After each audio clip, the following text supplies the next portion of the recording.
Coming up on the Empowered Woman podcast. So I say attachment first. That means we need to make sure we're in relationship with our kids first. Get their eyes, get their smile, get their nod. Make sure they know we care. Don't assume the connection.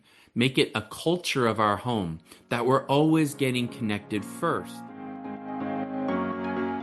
Welcome to the Empowered Woman podcast, the #1 show on visibility strategies for women entrepreneurs. If you want to get empowered to be seen, stand out on social media, stages, TV, and more to make an impact with your voice and business, you're in the right place. I'm so glad that you're here. My name is Marcia Spurk, and I'm your host, professional singer and visibility strategist. Welcome again, and let's dive into today's episode. Discover and unlock your potential in Suzanne Roberts' book and documentary, It's Deeper Than That, Pathway to a Vibrant, Purposeful, and Liberated Life. You are guided to reconnect with the self-renewing energy at your core, where clarity returns, purpose ignites, and your life expands beyond what you thought was possible. Learn more at unifingsolutions.com. Hi, Todd. Thank you so much for joining me today. I'm glad to be here, Marta. Yes, I am so excited for this conversation based on what we've already discussed before. Yeah, we have some good pre-talk here. I'm excited to talk to a triplet mom. Oh my goodness, this will be fun. Well, tell us who you are and what you do, and our listeners will understand why this triplet mom is excited. Well, yeah, I got started, I wanted to be a psychotherapist, and that's all I wanted to do. But around the time my son was born, which is almost 22, it's about 22 years ago now, I decided I wanted to be a parenting coach. And I did end up becoming a psychotherapist as well. I already had my degree. I just didn't know if I wanted to get my license to be a therapist because I was like, parenting coaching is what I want to do. I want to be the guy behind the scenes, helping parents. I had lots of experience already working with kids and teens and had the master's in counseling psychology and lots of experience. But I was like, ooh, I'm a dad. I want to be the guy behind the scenes that helps the parents be the best parent they want to be, right?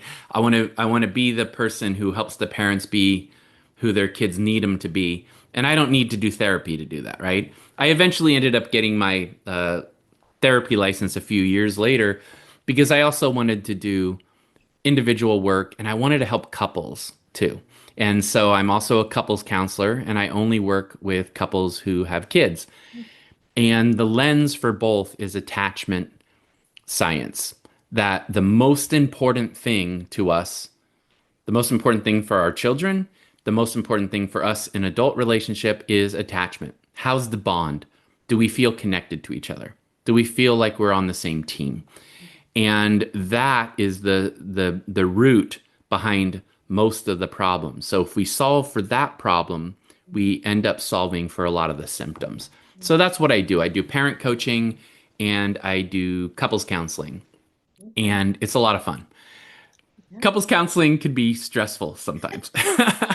People are not nice to each other when they don't feel their needs are being met at first. But it's ultimately very rewarding work too, because people get great results. Yeah, I love that. I love that you help the couples that have kids because everything is interconnected, right? Oh, yeah. At first, Those I was just thinking, I want to help the kid.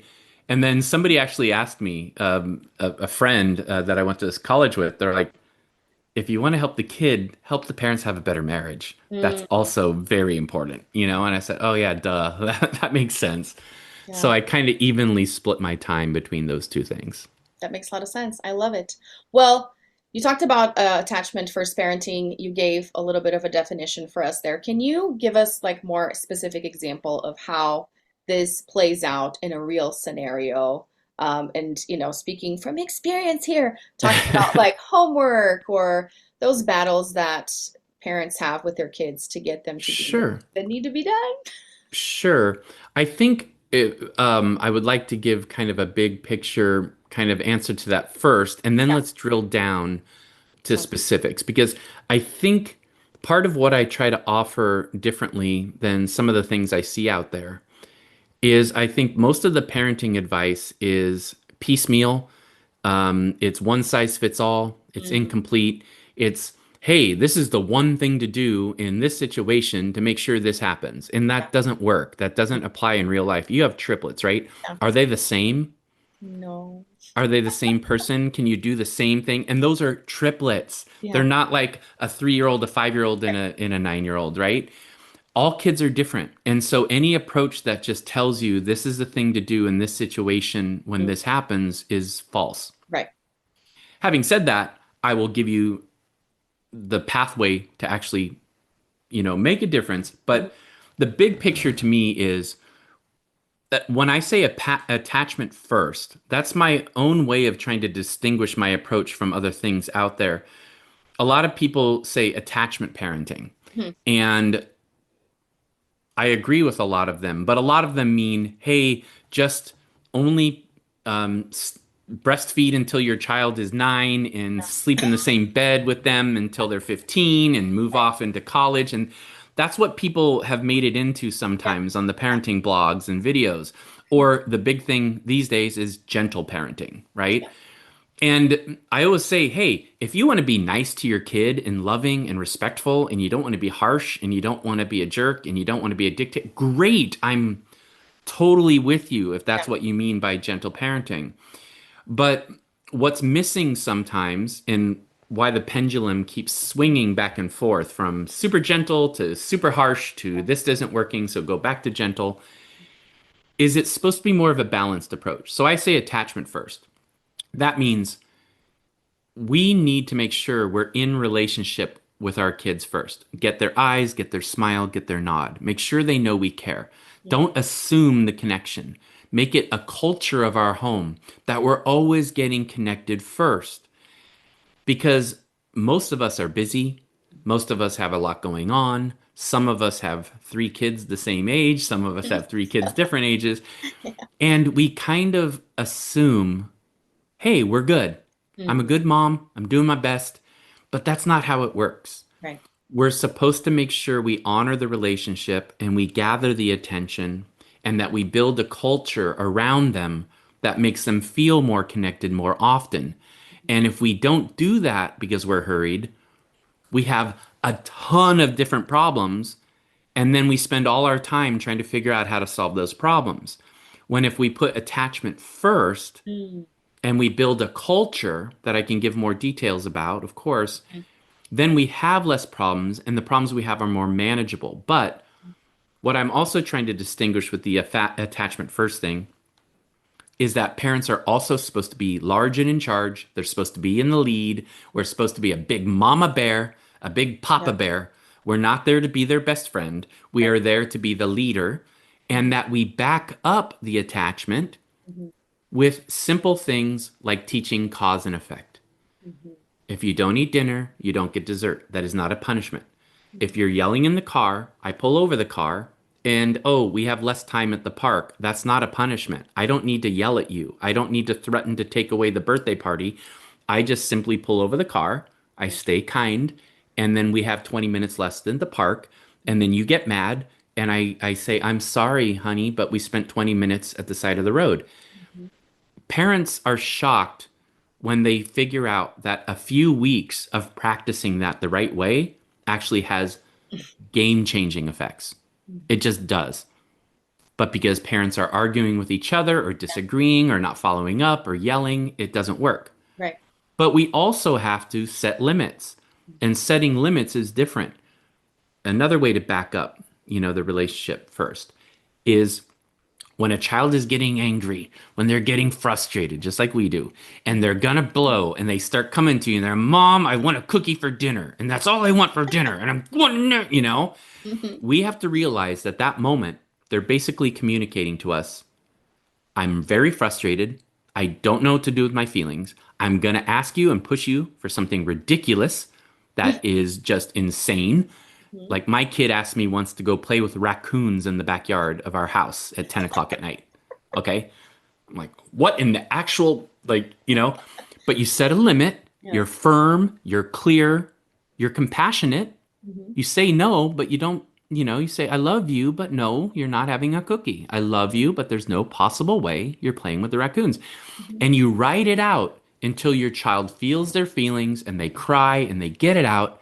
And then what happens? You have three, you know. Mm. Once they cry and they get it out, they go, I love you, mommy. I want to go to bed or whatever. They got it out. Yeah. So that's my big picture, Marta. And I'm sorry if it's a bigger answer than No, you it's great. said. I wanted to be complete. Yeah. Attachment first. Don't assume connection. Build a culture that makes the child feel more connected. Have structure and ritual and predictability in your life. Hmm. But then also teach cause and effect and also set limits when you need to. If this is your system and you're working with your partner, if you have a partner in the house and you're working together, even if you don't live in the same house, you're co parenting, you work together, then you have far less problems, you have far more connection, and you're most importantly to me, setting your kids on a trajectory to be able to grow into their greatest potential. Because that's my biggest concern. Yeah. Is even in the high achieving professional families that I work with a lot of them are very worried that their kids don't have the tools and the capacities to get by in life. And the parents are arguing, you're too soft on them, you're too hard on them. And the real thing is a middle path. So is Hmm. that a long enough answer? Are we out of Oh, time? no, this is great. I love this because I don't think reading Attachment First um, explains it how you explain it, because I think people maybe would equate it with attachment or the gentle, like what you were saying. Right. But yeah, and attachment science doesn't even say breastfeed your child for this long or move in or hover around them or what. It Yeah. doesn't say that. That's made up, Mm, right?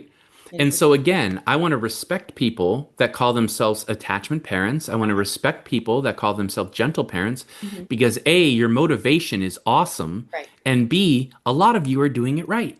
Hmm. But if you look at the videos, if you go on TikTok, if you go on Instagram, Hmm. I've been doing this for 30 years total. Before I was a parenting coach, I also worked with kids in foster care and group homes and family, coaching situations. The pendulum just keeps going back and Yeah. forth. Right. Gentle, and this means all the way only investing and being nice, and then you Yeah. be more harsh and F around and find out parenting, Yep. and then people feel guilty and they go back to gentle. Hmm. That is a false choice. Right. It's a false choice between those two things. Doing this middle path of Hmm. what I call attachment first parenting, if I really was okay with making it longer, it would be attachment first, alpha parenting, with good boundaries, Okay. No, I like it. But it's only common sense. And a Right. lot of parents that are just doing it right, they don't have a label for it. They just do Right. it that way. Yeah. you Yeah. know? No, that makes a lot of sense. And when you talk about creating this culture of connection, starting with the relationship and then doing the other things, can you tell us more? Because you talked about having a routine. What is that lifestyle kind of? Yeah, I break things down into three parts. Okay. Attachment culture. So that just means connect with your kids first, Hmm. pay some attention to their deeper needs over time. Like if you have multiples, you have triplets, or you have a 3, a 5, and a 7-year-old, which a lot of my clients do, Hmm. you have to understand that they get a lot of the kids or come on you guys or the triplets or whatever, and they don't always get the Right. specific needs met that they have, and they're all different. So it doesn't mean just getting connected with your child first, especially when you come home, especially transitions. It means I'm going to spend an amount of time trying to make sure this kid needs to feel special. I'm going to find a way to make them feel special, whether it's 5 seconds in the car Hmm. where I shock them with how lovingly I tell them how proud I am of them when no one else is around, or it's I take them to do a special thing together. Hmm. I'm keeping this in mind. But I'm also helping them feel connected to other people that I trust, and I'm helping them focus on feeling connected while we're apart. So I'm building all that. In the second realm, I'm looking at structure and ritual. All that means is we can't have a precision, German train schedule thing all the time about everything, but most families that I know could benefit from more predictability. Yeah. Have a morning ritual, have an after school transition ritual where we connect, have a before bed ritual. Most people have a before bed ritual, but make it very predictable at the same time, bedtime at the same time, but also have things that we do throughout the week that are predictable, including about having connection time, and teach this cause and effect day to day. This happen, you do homework or you don't get extra things. That's not a punishment. Do your chores or we don't do screen time ever. But then, so that's what I mean is everywhere around the world, if you look at an intact culture, where I saw some of the happiest people in the world Where? was in Thailand when I went there after grad school. I would see these people living in villages that are third world country villages. They don't have anything. Like tomorrow night's dinner is a chicken that's running around currently, and we're going to have that tomorrow for dinner. But I saw some of the most intact, happy family units and things there. And it's not the only place. I've seen it in villages in France. I've seen it in Belgium. I've seen it in Mexico. And in America, which a lot of people listening, or North America, I know some other places, I know you have a big audience. We don't do that as much, right? And so I just encourage people, I hope I'm answering your question, Yes. Marta. I just encourage people to slow it down and like think about that. We're building a culture. We're building predictability. How does a teacher of 5-year-olds or 9-year-olds survive with their Right. sanity? They are large and in charge, Yeah. usually, right? They're not a meanie. Sometimes they Right. are.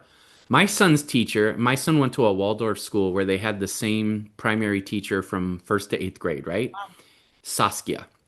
And she was, I mean, we won the lottery getting her as a teacher, but she was 6 foot something with a lot of hair, and she was from Holland, and she was just a commanding presence, right? She was an alpha. She was like loving, but in charge. But also, teachers have lots of structure and predictability. We know we do this, then we do this, then we do this. Kids don't argue after lunch that we do history. That's when we do history. Right. You know what I mean? Yeah. And I just find that I work with lots of high achieving people doing well in life, founders, CEOs, lawyers, people, not just those people, but I work with a lot of those people. And I find their lives are chaos and their kids are overbooked and they're going from soccer to Mandarin to homework group to, this online program, right? And it's just slow it down, Yeah. more structure, more predictability.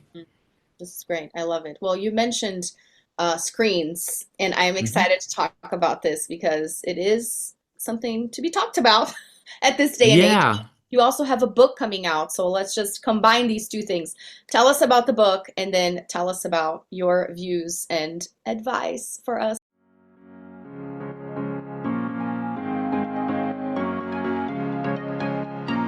Hey, let me ask you a question. Would you like to be my next guest on the Empowered Woman podcast? Do you have a story you'd like to share? Want more visibility for your business on a show ranked in the top 0.5% in the world? Well, then head on over to martasburke.com/podcast guest for more information. People have asked me about writing a book for over 2 decades. And I always said, no, I don't know what I want to say that's different. My mentor, Dr. Gordon Neufeld, wrote an amazing book, Hold On to Your Kids.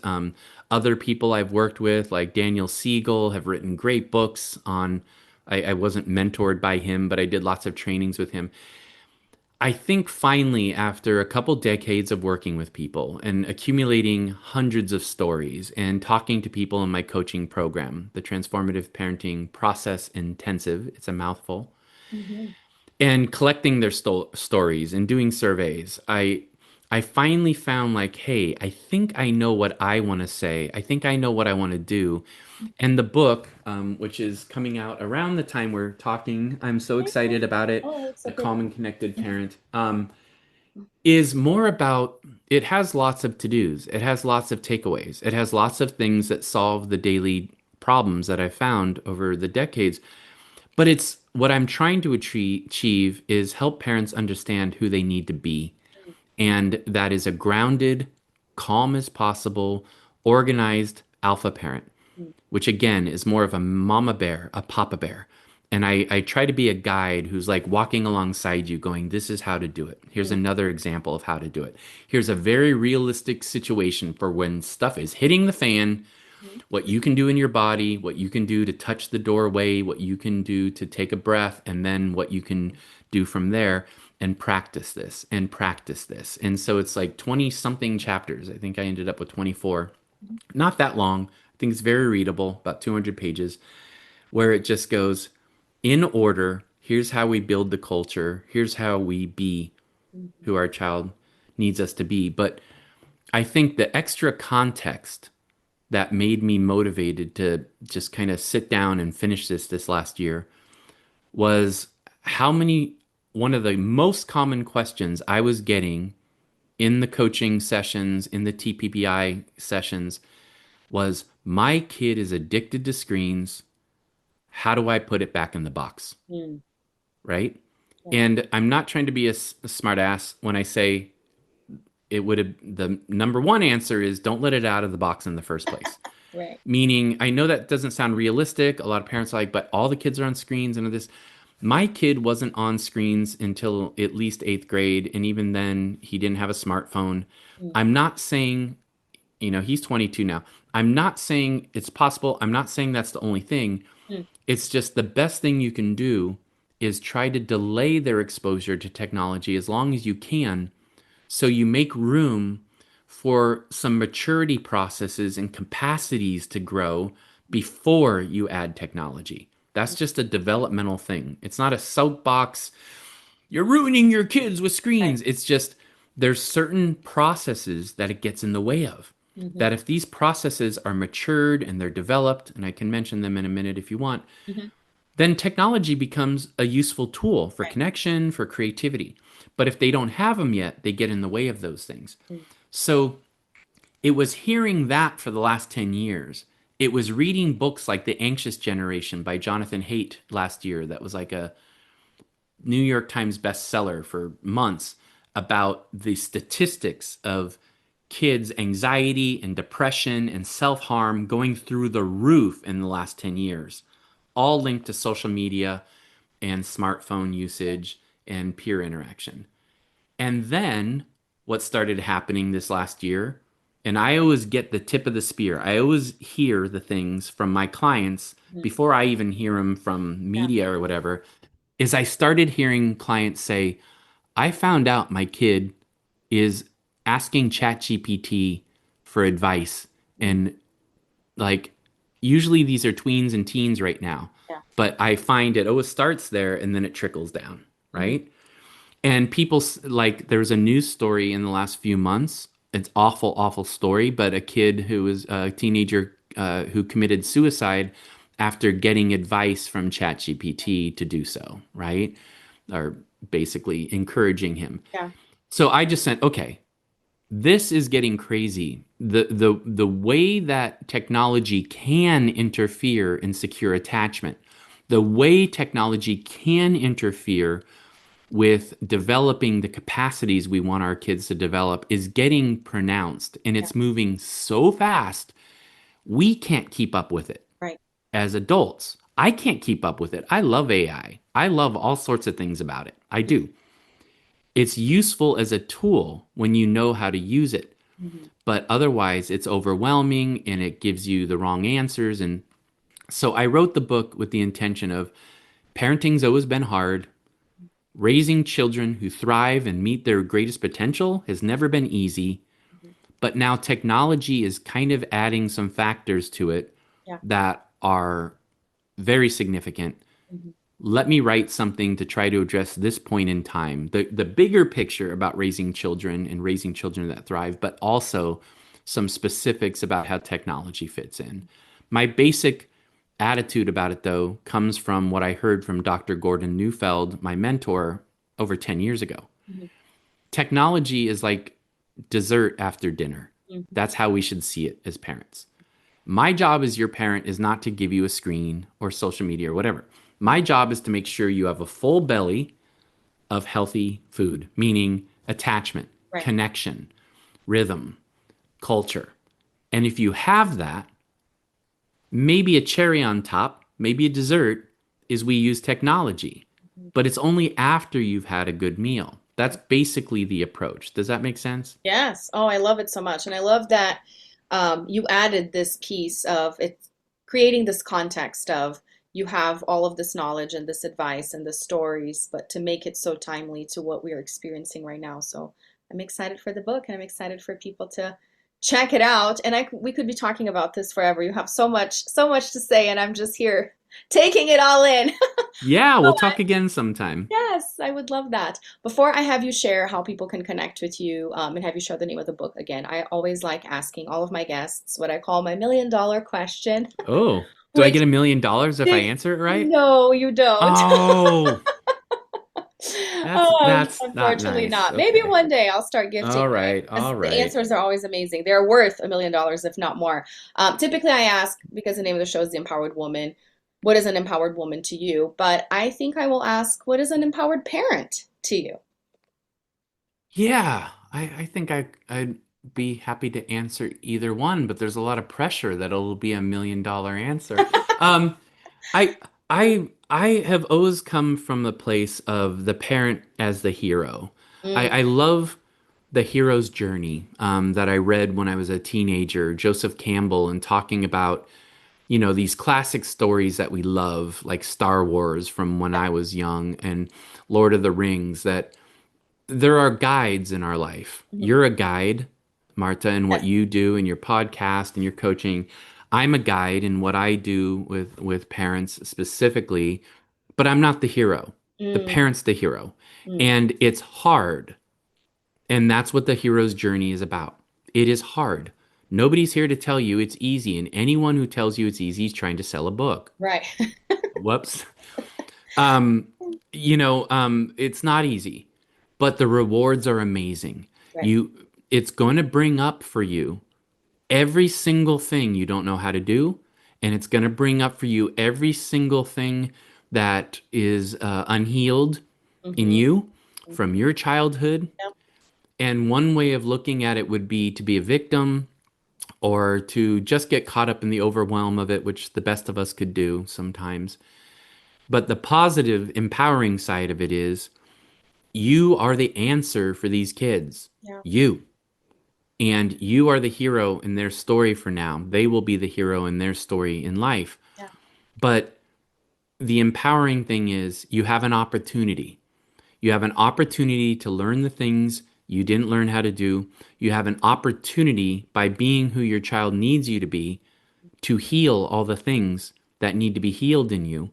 And it is rough and it is hard. And you have nights where you just go, why am I doing this? And this is insane. And I'm going to run away to Hawaii. But if you stick with it Hmm. and you persevere, the rewards are amazing. And it's not only about helping your child to reach their fullest potential, which I can't think of a better thing in this life. I can't think of a single thing better than helping a child to reach their full potential. But it also is a path to your own personal transformation and healing and growth, and you becoming the greatest person you can be, the most whole person you can be. And growth isn't easy and it's uncomfortable, but persevere. And that's the empowering message to me is just keep going and don't think you could ever be perfect. That doesn't exist, and it wouldn't help your child if somehow you achieve that mythical impossible thing. Right. But if you keep going and you keep trying and you keep trying to correct, what isn't working, Mm. you will get the result. You will get that that child who reaches their potential and who has the skills and tools they need to do well in life. Yeah. And there is nothing better. Mm. Oh, so good. I love that so much. I love the whole idea, which is true, um, that raising a child or children is an opportunity for you to heal those things that were unhealed. I always say that they're little mirrors every day Oh, they walking really around. are. Just like our partners, right? And Right. they're little mirrors. And as a therapist and as a coach, that's my job. My job is not to fix you. My job is to mirror back to you Right. what's going on, Yeah. what's not working, and what you really have as potential in you and what you can do, you Yes. know? And that's what a good guide will try to do on their good days. So good. I love it. Well, how can people connect with you? Where do you hang out the most? And I hang out here in this room okay. all week, seeing clients, doing my process groups, and all this. The best place to find us is transformativeparenting.com. Okay. I have never been great at the socials, even though we somehow have like, I think 10,000 on the Facebook page. The other things are smaller, but I have a great person in charge of that now, Okay. Temi, and she's doing a great job. But transformativeparenting.com. The book comes out November 18th. It'll be on Amazon and some other spots. We're getting some great reviews already. And then people interested in working with us, www.masterclassforparents.com. It's a free 20-minute class, but it's the pathway that I think gives people good information, whether they work with us or not.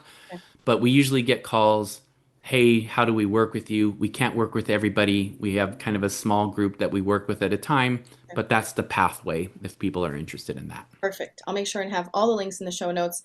Thank you so much. I am so excited for your book to be out and to check it out. Appreciate your insights today. Very great. Thank you for having me. Thanks so much for tuning in today. I hope this episode empowered you. And if you enjoyed the show, please join the Empowered Woman community on Facebook and share with friends or leave a review on iTunes so more people can discover this empowering message. Until next time, bye.